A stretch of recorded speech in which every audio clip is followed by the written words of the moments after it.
Hey, what's up everybody? Welcome to the channel. In today's video, I'm going to be showing you a new wheel set that I've got. These particular wheels are from Boom Racing. To my knowledge, this is a company based in Hong Kong, and when I went online to look for a new set of wheels, there's a very big choice on the market for what wheels you can get in what width and what size, and made by different companies as well. From the many reviews I read, I decided to go in the end with Boom Racing. Their wheels are renowned for being very modular, as in, one wheel set has many different setups. Now when you first go to the Boom Racing website, you can be almost overwhelmed by the amount of choices you have, and its incredible modularity from everything from the outer rim to the inner rim, to the offset, to how deep dish it goes, to the mounting positions, to the mounting hardware, the screws you get in there, and even the center cap which goes in there. It did take me quite a few days on the website to navigate and get everything straight, just to get used to the names of which parts, so that I ended up with a set that I liked that would fit on my particular model, which is the RC4 Drive Gelande 2 D90, and also it gave the look that I required.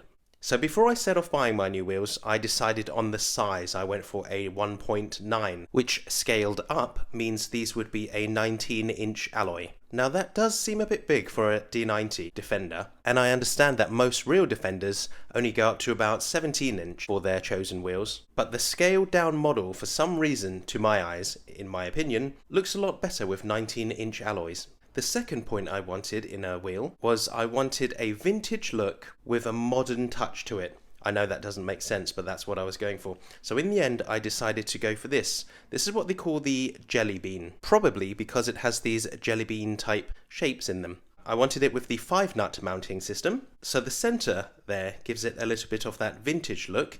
I wanted it in black, and the outside rim I wanted in a chrome, and that kind of brings it more up to date, a little bit of bling.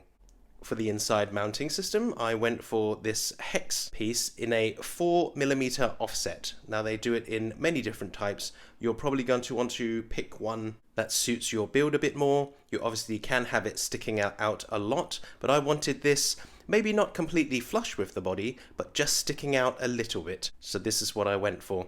Now this video isn't about me showing you the wheel that I got and kind of giving you a look of this is how it looks, this is what I got. This is more of a video of me sharing what I learned as a noob to the hobby, in hopes that it'll help other people make better decisions when they buy wheels for their model. So you're probably looking at these old alloys down here, and these wheels are the original ones that came with my Defender, which is the RC4 Drive Gelande 2 D90, the 2015 Autobiography edition. And these originally came with a black paint on them like this. I had them removed and waited for them to rust and corrode, but they took so long that I had to take the initiative and speed up the process. Now this is a real rust, and what I did was fill up a container, which I'm no longer going to use after this process, and I created a saline solution in there. It's basically just salt and fresh tap water, mixed it all together, and I took the outer face here off the wheel, and without any of the bolts or the mounting hardware, only the face there, I threw them all into a container. After about a week, they started to have these corroded areas here where you see where all the rust is, and it started to get a very bright orange, almost fluorescent looking rust on the top. After that, I removed all of the brand new rust using a dry towel, and I let them dry for about half a day, and what happened then was all the rust areas you see here turned a very dull black. I then placed them again into the saline solution, the same solution, and let them set there for another couple of more days. After that, the more matured rust started to come through, and this is the final process as you can see there. I'm going to give you a slightly closer look. And this is the rust that is quite embedded on there. At first the rust could just wipe off, but this is fully developed into the steel there, and that's how I wanted the look of these wheels. So I'm going to keep those, probably be interchanging these with the new wheels that I got because I like these so much. I like the way they sit, I like the way they look, but let's put these to the side for now while I talk about the new wheel. The tyres I went for were the RC 4-wheel drive Goodyear Duratrax, simply because they were very, very small. I believe they were 96mm possibly from top to bottom. And if we put them together with the RC 4-wheel drive Dirt Grabbers, you can see that they are slightly shorter, but they're obviously a lot wider, which is always a good thing. So if we put them like that, you could probably make out how much wider they are. So anyone upgrading their tires and wheels do understand that the wider you go, the more they're going to stick out from the body. If you're going for that really scale look, then you probably don't want these to stick out too much from the body, because in England anyway, the law states that your tires must not protrude beyond the arches. This one only just does by about 2mm or 1mm. The body ends about here, so on the curvature there is where the body kind of meets, which is, I would say, just about legal if you're going for those scale looks. I wasn't strictly following a very scale look, as I'm not going to be a member of any clubs or any competitions or anything. This is solely for my pleasure only, and so that millimeter will slide with me. Now first, I'm going to be talking about mounting of the hex block here. Those of you who are familiar with the RC4 drive original wheels know that these are mounted on here. And there is the wheel pin there, which is basically mounted just in there, okay? So with the original wheel, you don't need this hex block. There's just a pin that goes through that part there, and this sits on top. What I noticed with the original mounting system with this block here is that if I tighten these just slightly tighter than quite tight, I would bend the pin very, very easily. Every single time I took these wheels off, I noticed that the pins were bent inwards. And so when I tightened up my wheels, all I had to do was just nip tight, and then hopefully I wouldn't bend the pins. One thing I noticed with the hex block mounting system, where the pin is in there, but the actual hex block sits on top, and there is a set screw somewhere in here that holds the block to the pin, that I could really, really tighten these down quite tight and it would be fine. The pin would be looked after by the hex block that's kind of permanently mounted there through the set screw. All you have to do is remove the set screw and that hex block can come off. And it kind of has the system, to me, I'm not sure if this is true, but it feels like a slightly more secure mounting system that way, and that's the system that I like more. And secondly, one thing I noticed was that as we always keep our models with the body on top, obviously, and then we just put them on a shelf somewhere or put them on our workbench, I loved the way these sat. They were very good. They're quite hard and tough. And if I didn't already own these, believe it or not, these will probably be a set of wheels that I would buy in the future if I didn't already have them. Maybe just to keep them as they were brand new, or maybe to work on them to make them look the way they look here. It's just something I really enjoy. And also whenever you take them off and play with them, they always seem to be in a really good condition and quite tough and up to the job. Now the RC 4-wheel drive Wrangler Duratrax here are a lot softer. Now the compound is, I stuck the sticker here, what is it? It is the new X2S Free compound. And I can tell you, it is very, very soft and incredibly squidgy. It almost, when it was brand new, almost felt sticky in my hands. One thing good about that, it is incredibly sticky. One thing bad about that is it sticks to everything and doesn't release anything. You can see how dirty they look here, and that's because the compound is so sticky, everything sticks to it forever unless you clean it. So that's one good thing, one bad thing. If you're having it just to play around with in the house, expect to have every single thing that is fluffy stuck to it all the time. If you're taking it outside, these are going to get pretty dusty, look awesome, but you may lose a bit of grip because of that. I'm not too sure. The next thing I want to talk about is the Wrangler Duratrax that came from RC4 Drive came with a foam that is incredibly soft. Very, very soft. And unfortunately, it almost feels like memory foam. If I leave this model overnight sitting down like this, the next day, when I pick up the model, there's going to be a flat spot like that, and it's going to retain that flat spot for a few minutes. So just bear that in mind. I don't know if it's going to do any permanent damage. I don't think it does, but just in case, you might want to not have it sitting down on your shelf somewhere, say maybe a few months like that, because if just overnight it retains a flat spot, I don't know what it's going to do to it in the long term, but that's just one thing to note. And the next thing I'm going to talk about is mounting of the tires. Now, one thing I noticed with these dirt grabbers is no matter how I mounted them or how I dismounted them and how I put them on and took them off, they always seemed to ride true, as in they rolled very straight and very, very like this. Okay, so they were completely centered all the time. Even though I was just kind of clamping them together in any old random way, they would always seem to be straight.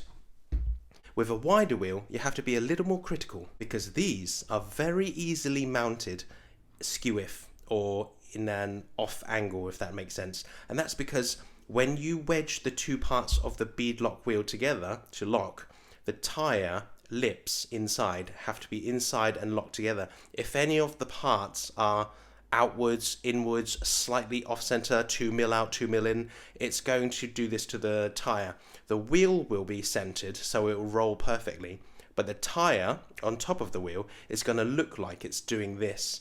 Okay, so if you're going along, it's going to be going like this. That's what it'll look like, even if it's a little bit off. I guess that's probably why everyone says mounting beadlocks is a pain in the bum, because I didn't mind mounting them. The problem for me was mounting them and then seeing the tire roll on the floor like this. I then raised the model and I had a look, and the wheel was spinning perfectly centered.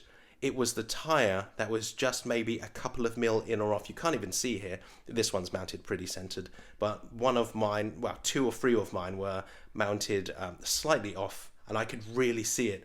And it took me forever to take them off, mount them back on, and then say, oh yes, that's centered now, and then do another one, realize, nope, still off, and then dismount, remount, and then figure out, okay, now the other side's off. But you're gonna have good fun, lots of fun for a couple of days doing that until you can finally do this. I've been looking at a lot of videos, and I've been seeing a lot of other people's crawlers as well, and some people have that.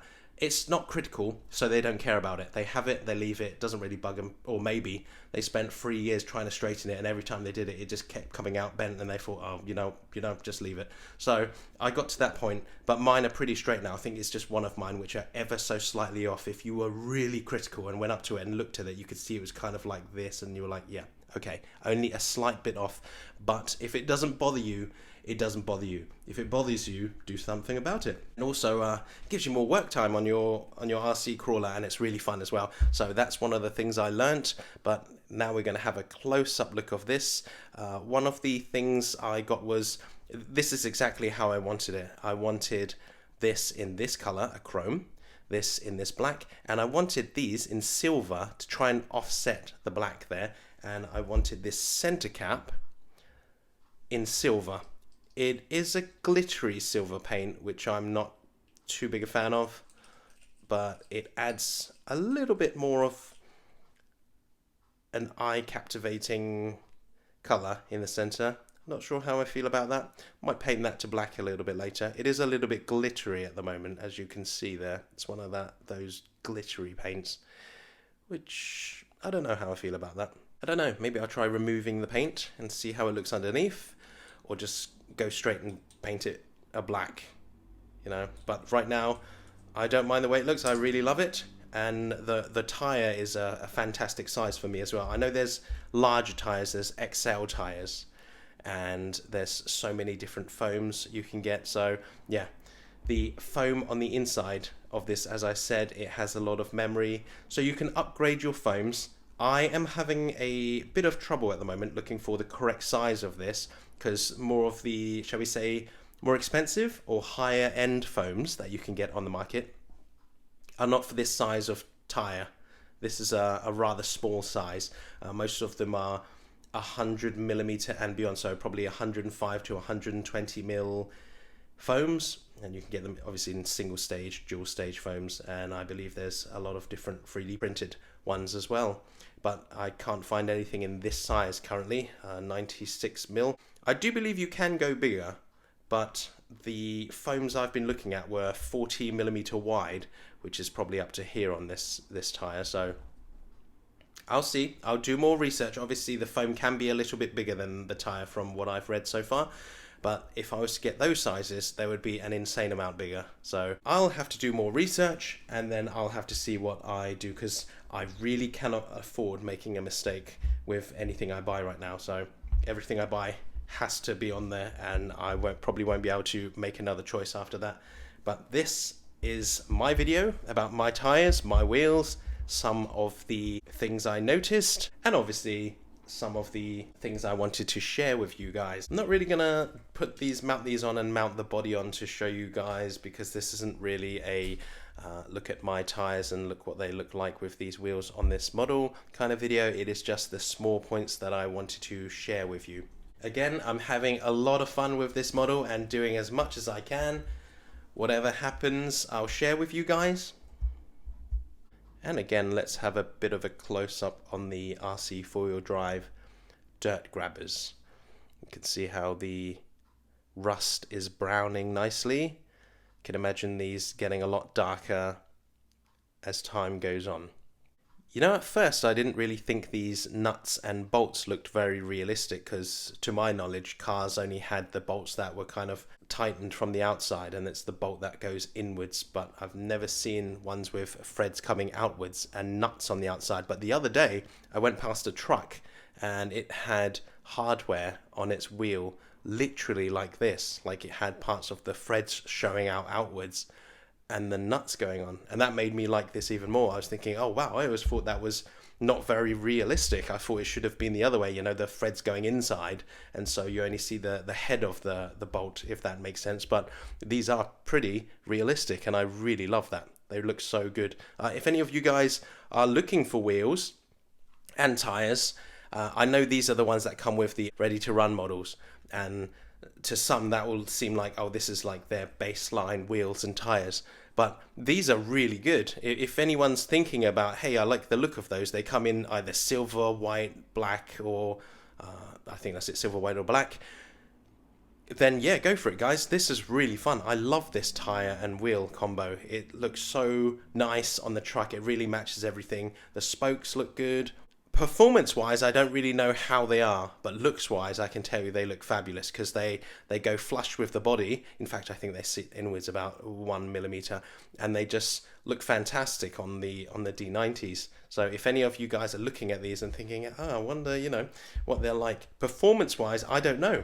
I've never taken this on a trail or scaled any difficult landscape before. But if we're just talking about looks and the way the setup is, I think these are fantastic, and I don't know how much they are, but I'm pretty sure they're going to be pretty good value. Oh, on this one here, look, you can almost see that was where some of the blackness was before the rust took over.